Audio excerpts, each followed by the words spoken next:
अकोल्याच्या आगर परिसरात वाढत्या चोरीच्या घटनांमुळे शेतकरी आणि नागरिकांमध्ये भीतीचं वातावरण निर्माण झालं आहे।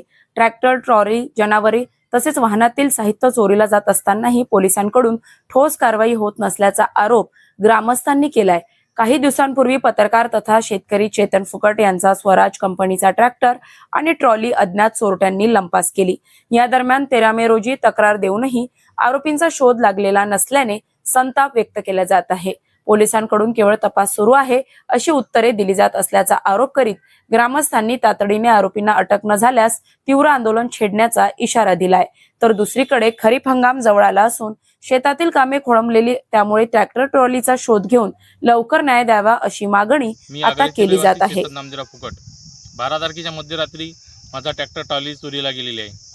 तरी मी सकाळी रितसर उरळ पोलीस स्टेशन येथे ट्रॅक्टर ट्रॉलीचा चोरीचा गुन्हा दाखल केलेला आहे। आज 13 ते 15 दिवस झालेले आहे, तरी पोलीस प्रशासनाकडून कुठलीच ठोस कारवाई केलेली नाही आहे। आणि या ट्रॅक्टर व्यवसायावरती माझं सर्व कुटुंब निर्भर होतं। आज माझ्यावर उपासमारीची वेळ आलेली आहे, तरी या पोलीस प्रशासनाने या गोष्टीचं गांभीर्य ओळखून ट्रॅक्टराचा लवकरात लवकर ट्रॉलीचा शोध लावा हीच पोलीस प्रशासनाला माझी विनंती। अन्यथा माझ्यावर आंदोलन केल्याशिवाय कुठलाच पर्याय नाही आहे। माझ्यावर उपासमारीची वेळ आलेली आहे। धन्यवाद।